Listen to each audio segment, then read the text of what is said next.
of individual country-led superstructures to the construction of a continental-led ones. What do I mean? Because you consider yourself to be part of, to belong only to one village, you are busy building your superstructures for your survival, forgetting about the neighbor. We should get out of that logic. When we will get out of that logic, when we are going to break, to deconstruct it, and start extending our effort to our the neighboring villages, we will have stronger infrastructure which will empower us to survive. What do I mean concretely speaking? Concretely speaking, what I mean is, when we take, for instance, an issue of the currency. In West Africa, we have a currency called CFA, the French money, the franc CFA, for those who speak French. This money is shared by more than 16 countries. When we come to this side, we have the shilling. The shilling. You have the Tanzanian shilling, you have the Ugandan shilling, and you have even the Kenyan shilling. If you go to the central part of Africa, you have. So this fragmentation of the currency, why so?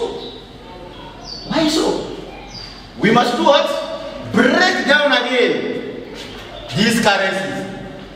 We have to break these currencies, these divided currencies into one, and one single currency for the entire continent.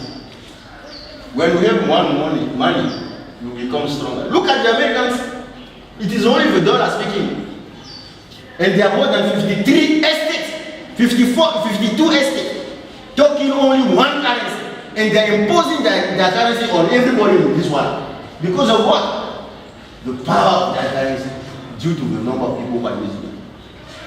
So, yes, give me just 2 minutes, I will summarize, because I have already prepared everything. I will summarize it quickly. Now, I was thinking that I wanted to ask you, because it's very interesting, I wanted to ask you whether you can prepare it and be an independent presenters. But let me share quickly before we come. I am ready to do another presentation, but let me, because what I'm saying here is answering a number of questions, because the way I'm hearing the question here. Let me finish quickly. Yes, just give me a few minutes. So it means what? The same way Africa must break down the visa, we must also break what? The currency, have one common currency in the entire continent. We have 53 countries, more than 1 billion people. That will boost our economy. 2, 3. Common army. Common army. You see, when there is a problem here, a problem there, everyone wants to look at how many guys do I have to put on the ground to fight. Imagine if we were putting all the army, our army into one, we would have been more stronger than what we have been. Look at the death of Libya, Gaddafi in Libya. If the entire continent was to stand up with, like one man, there's no way any foreign power will come to that tragic end of Gaddafi, which as a result is bringing more terrorism in sub-Saharan African countries more than ever before. You see where we are? Another issue is, and I'm saying it because it is part of a reflection, Africa needs nuclear power. Africa needs nuclear power. You know what? I'm talking of conceptualization here. What makes these people to be able to dominate this one? It is because they conceptualize means of domination among them, the arms. The arms, it is the technology of the power of their arms which was able to make them dominate those people on this side. If you don't have a strong means to defend yourself, you are at the mercy of them. There is no other way. Either you are strong, you talk face to face, or you are not, and then people will step on your neck. Africa needs nuclear power. And one of the easy reasons is that we are the one who own the uranium. All those people who are making nuclear power. They don't have the uranium. Let me remind you, France recently went to China to sign a contract with the Chinese government to do what? To sell to Chinese government product from nuclear, from uranium. And there is no drop of uranium in France. Where are the French getting the uranium from? From Africa, from Niger, from Mali, from Central Republic of Africa. Countries are so many. These are the places where they are taking their uranium from. And they are the ones selling uranium in the world. And we, the owners, don't have even. So we must do what? We must have what? We must have that nuclear power, which is important for the security of the continent. Another thing is the common market. Look at how much business we do among ourselves. All our products are taken abroad. Individual village here takes his product back to the bosses. And we fail to trade among ourselves. There are people who have cattle, others are dying of lack of meat. They cannot even buy for the neighbors. But the product will be available for the bosses on the other side. We must encourage what? And these are the things which the Pan-Africanists will do. The Pan-Africanists has a list of activities which they must implement. The other thing which I want to underline quickly is we must have a common voice in terms of leadership, common voice, common policies, common governance. You see, people are talking from different angles, misleading the continent. Now,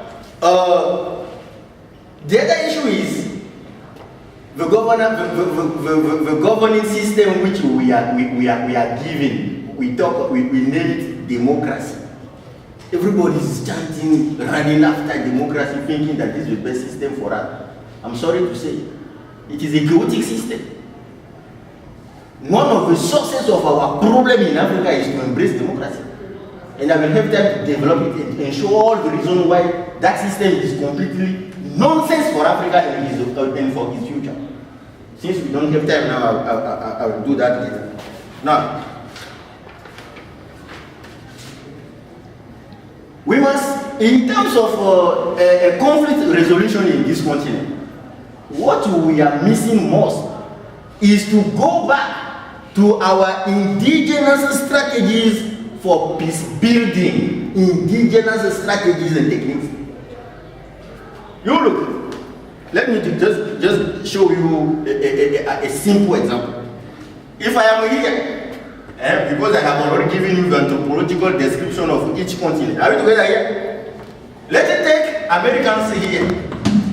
And then one of the sources of their income, to generate income, is the production of arms. Firearm. Somebody is producing arms, tank, to survive. This is his business. How are you expecting that I produce my tanks and then I'm not selling them? If I'm not selling them, how am I going to make money? How am I going to make money? I'm not selling them to be used as flowers or ornaments. I'm making them in order to sell them. So I must sell them and make profit. How will I sell them? Unless there is conflict. And conflict must push people to buy my arms. Therefore, I cannot be somebody who is encouraging peace in the world. It is impossible. If I survive in the selling of the arms, and there is peace, everywhere it is quiet, nobody is fighting, how am I going to sell my tanks? It is contradictory. Therefore, conflict back where? To all those villages, for them to run and buy these arms and produce money for those industries. It means what? Pan-Africanism should not relate the peace-making process on the bosses. No. Go down to your traditions, to your villages, and get the strategies which your parents used to use to solve problems. And that's the only way we should bring peace in this continent. two more things, then we stop there. The issue of education today in this country, we have to think of having a common education system. Whether we come from the north, the south, or the central part of the continent is one. We must have a very simple way of mastering education for all our people. It will do what? It will make people who will go to that kind of education ready to work in any part of the continent, despite of where they are coming from. Instead of crossing the Mediterranean Sea and some of them will keep dying, the continent can be a place which will absorb those who have gone through this kind of education system. Now, the same for health. For health. 1 minute. 1 minute and the last thing, and I'm gone. The issue of health. The issue of health. You know, if you watch the news, recent news, the World Health Organization is busy going to Congo right now because Ebola, there is an outbreak of Ebola. It is the same logic with the arms. If there is no outbreak of disease somewhere, these organizations are not going to run. And if we read the documentation concerning HIV/AIDS, these are laboratory-made diseases, whereby some of the viruses were taken by the green monkeys which are surviving between Uganda and the forests of Congo. Laboratories are used to test and experiment how fast those viruses can kill, and later on transplanted to human beings. But where they are not, people are not able to master them because they behave differently when they go to human beings' body than when they are in the monkey's body. And that's what we are still victim of up today. You should understand that the boosting of the economy here needs also creation of some of the diseases, so that they can build the drugs which are needed to combat those diseases. People are in business. That's what I call conceptualization. The conceptualization is not necessarily oriented directly toward a humanistic goal, no. People are in business, they want to make money. So let me then stop there. When the head of the department will give me another chance, I will develop this into a better way of presentation. Thank you very much. I wanted to know what measures as spearheaders have you put in place to make sure your agenda is fulfilled. I mean, all these things we've talked about in here, the measures that you've put in place to make sure they are fulfilled. Thank you. The measures, yes. What measures have they put in place? To whom are you directing the question? I mean, the one who was presenting. The first, I say, just to cement also what has been presented. I'm presenting mindset. Okay. We need, first of all, there, by the way, okay, but when we talk of Africa, Africa existed before the coming of colonialism.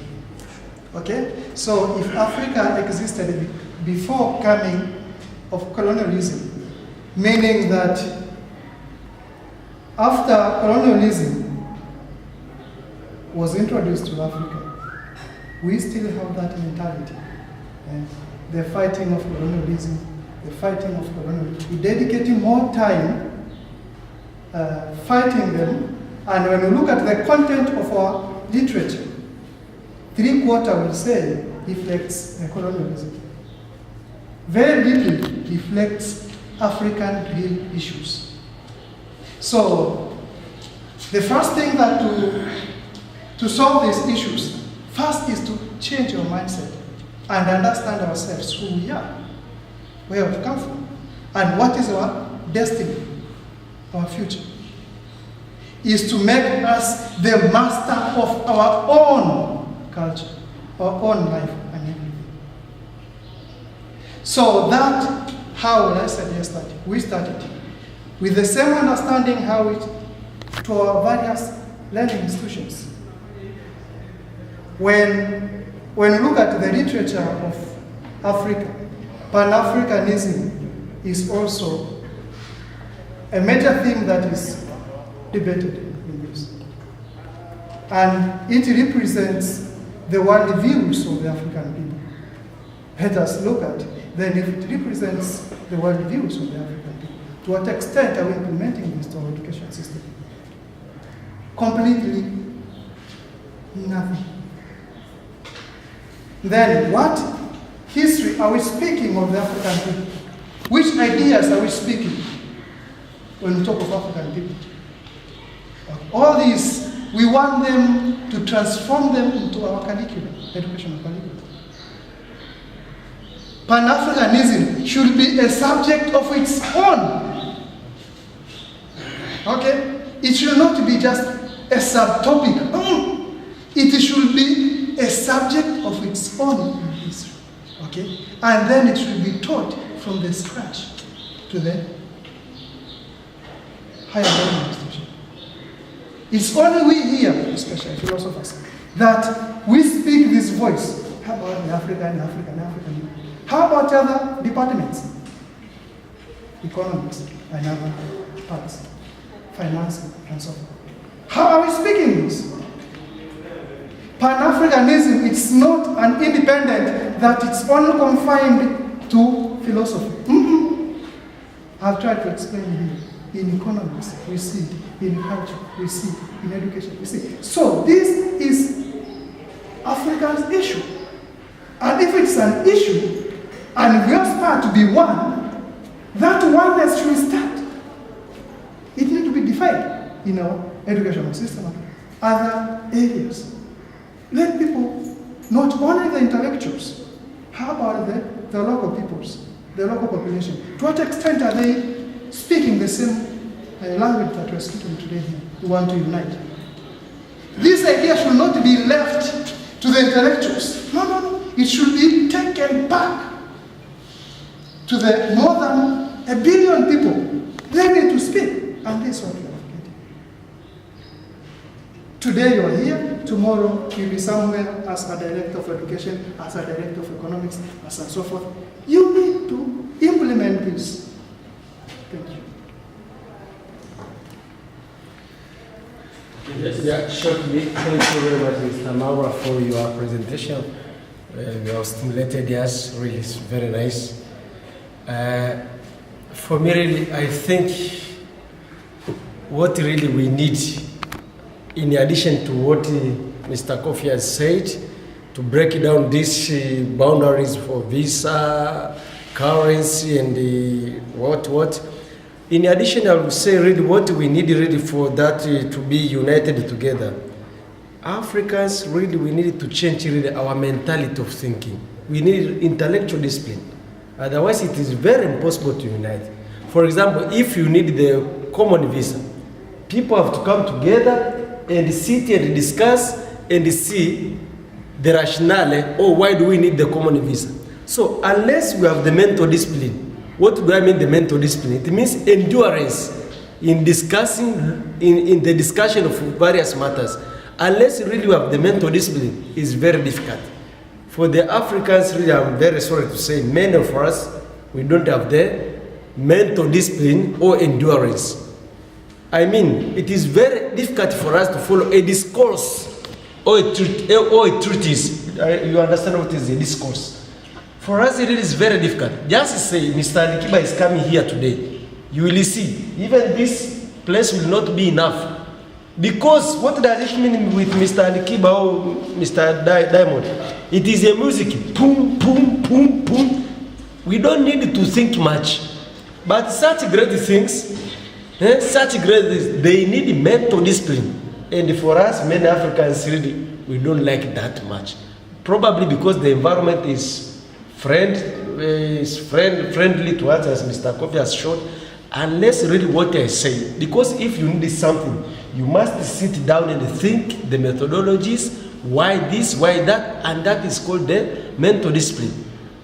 Myself, I have had my own house, I built my own house. But where it is my house, but I shifted to that house, I went and rented an house. Why? Because in my own house, people are there. And it is too loud. Every time. You cannot think, you cannot even really conceptualize anything. I shifted, it is my own house. I went and found a quiet place. And for Africans, really, we needed that. Unless that, we remain with it, tunakula bia na nyama, na nini, then the life goes. Mental discipline is important. Thank you. We understand that Dr. Trailer, who is not present with us today, was heavily involved in animating and preparing him to present this, to make this discussion. He's absent, but he sent me questions that he would have wanted to ask you, but I can see that some of them have been asked and answered. But there is a question he's asking you: to what extent is the idea of Pan-Africanism the result of colonization? That's the first. The second one, I think, has been answered, is on what factors are needed for the implementation of Pan-Africanism. The third one is not very clear, so I don't want to bother you. If you can say something about the first one. Okay, it's about Pan-Africanism and colonialism. Yes, whether you think that Pan-Africanism is a result of colonization. Yeah, it's true. I agree with him. When we talk of today Pan-Africanism, looking at the origin of this, of Pan-Africanism, it is an idea that started by the freed slaves in America and in Europe. Because of the experiences of colonialism, slavery, and so forth.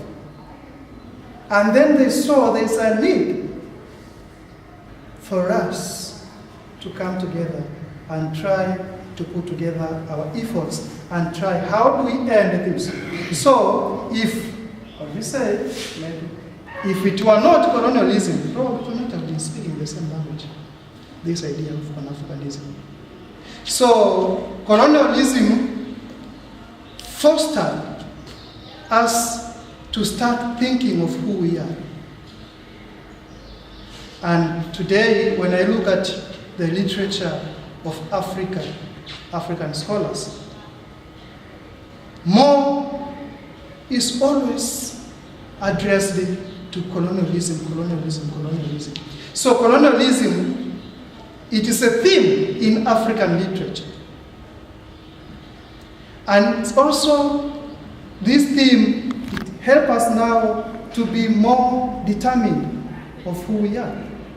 Starting now to think seriously, how do we solve this? So imperialism helps us to define who we are. Always whenever you are, you will say, this is an Africa, okay, underdeveloped, and so forth. So that a hostile experience that we encounter with the Western civilization, reinforcing us to think of who we are. Look at the ethnographers, especially from the West. When they were looking at African culture, how are they explaining it? And then you say this African culture. And this reality, for example, when we embark on it, trying now to correct the wrong understanding that they are putting to about Africa. When they are writing about African culture and so forth, what is the African culture they are talking about? It is sampling. And then you make a generalization, then you say, this is Africa. And who are saying? It's them. And because of that wrong perception of Africa, we have dedicated more of our literature trying to correct what the Western civilization has done to who we are. So colonialism fosters us to be more focused. And if we remove colonialism, what do we have in our literature? Very little. Very little. So, when we talk of African identity, colonialism is an identity. It's an issue that is addressed today. And it contains more of our literature than explaining of who we are. We dedicate more time trying to correct, to reconstruct what they have said, and forgetting ourselves. Is it the only issue that we can present to our literature? No, we need to change. So, colonialism, it is a theme that reinforces us to be focused on our identity. And the second one was it?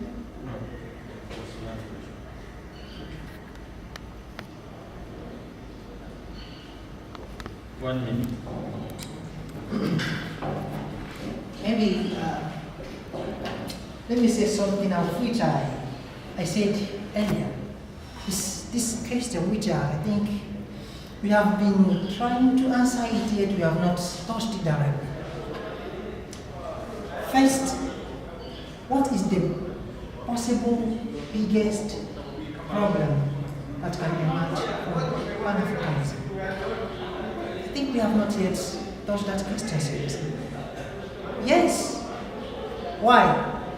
Because we have not discussed in any analytical manner what Pan-Africanism, in terms of negative consequences, it can cause. One, if Pan-Africanism is realized today, with the mentality we have today in Africa, I'm telling you, somebody may just go there and say, I'm not coming down from this position. Pan-Africanism is going to be a global colonization. We colonizing our own selves. Like yesterday, I received I saw in the news, like the president of Burundi said he's not going down. He's now going to extend, and it's going to be a big problem. So when we have Pan-Africanism, of course, we are going to have maybe a single president. But if we have single president, it's going to also bring some negative consequences, of which we must, as intellectuals, begin on time to articulate, and then begin to look for possible solution in terms of realizing this Pan-Africanism.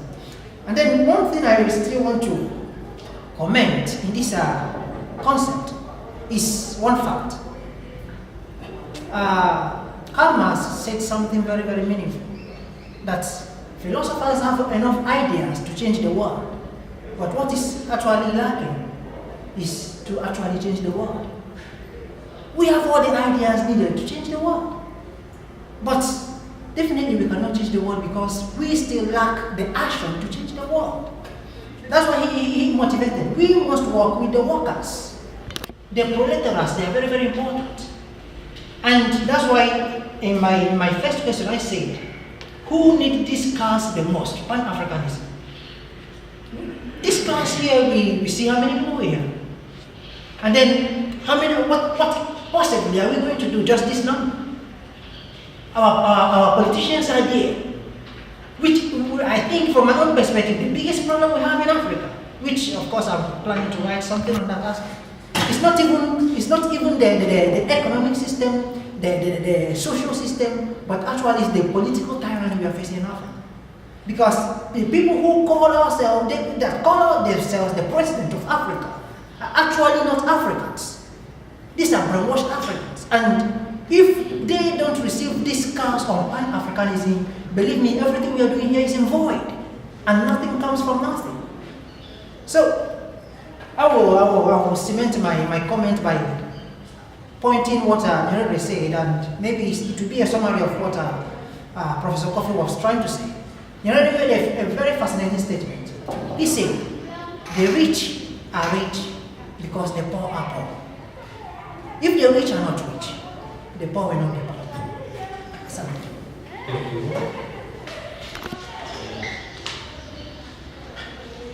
We come to the end of this presentation, discussion. My own take of what we have discussed today is that we have had a normal exchange of ideas, and it's nice for us to learn from one another. But before we finish, I want to indicate an author who is very helpful. Personally, my views, and I think it can also be helpful to the rest of you. Not necessarily that what he says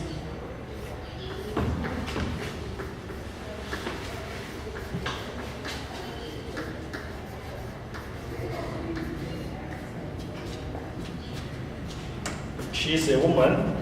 I said it the other time. This is not her real name, but she has adopted this name. She's called Dawn Richards. She's an African American philosopher and sociologist.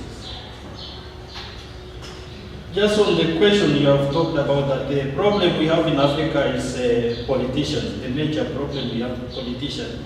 She makes her suggestion, her proposition, what we can do, particularly on changing the models.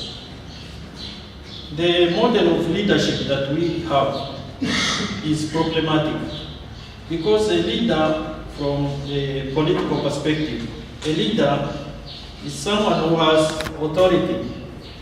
A leader is one who goes with certain privileges, some advantages that are accorded to him because of the leadership, that position he has. Do we need that model in Africa? Someone who has authority is up there and the rest of you are down there, and he has privileges that are accorded to him in that position because of his position. The answer will be no. Her answer is no. We talk of our rulers, politicians, they will tell us that they are servants, but that's not practical because we know what a servant does. She gives her proposition. We need to go to the model of heroes. We should think of having leaders who are heroes. You know a hero, what a hero does. It's one who is ready to give his life, to fight for his own society, for his own people, to do all he can without counting the cost and without seeking self-interest. This is from her book, which is called Yorugu. She gives her book a name. The second point I wanted to say, you know what happens in the world nowadays, especially the economic and the political field, is not by accident, it's not by coincidence, it is planned. And in my reading, we have something we call a World Economic Forum. The world leaders, from presidents, prime ministers, powerful prime ministers, people from powerful media houses, and businessmen from multi-internationals, they meet every now and again, I think in a span of 2 years or 4 years, every after 4 years. They meet in Switzerland, a village called Davos, and there everything that happens in the economy, in the world, is planned. So if Pan-Africanism needs to work, first we should expect that it's going to meet a number of forces, deliberate forces. So we need a deliberation, intentional strategies how to make it work. Otherwise, it cannot happen just by single individual politicians wanting to come together and create a African unity. We need to have a strategy. We need to think of how it can begin, especially it should come from down, from the people. Common monarchy, I used to say in Kenya. That's my thinking concerning this. We need to decolonize our mentality. If Pan-Africanism, the first aim was to decolonize African continent, I think we still need it more because the work of decolonizing the mind is more difficult and more demanding than decolonizing the political institutions. Thank you for coming, for accepting the challenge of staying here for these 2 hours. I would have wished that this room to be full of all the philosophy students that we have in the compound, but we cannot force them. Thank you again. Thank you, Professor Mwita, for your time. And in absence, I thank Krela, who, in coordination with the presenter today, have organized this and realized it. We are going to have a last discussion in this semester, next month, I think on 12, if I'm not wrong, but I'll send a message and posters. So don't miss. We'll have an interesting topic of discussion. Thank you. I would suggest you also give a chance to Mr. Goffin to finish what he has said. Yeah, I talked to him and he has already shown interest. So it's a matter of arranging and preparing. When it's ready, we will give him time. Thank you, and I wish you a nice lunch.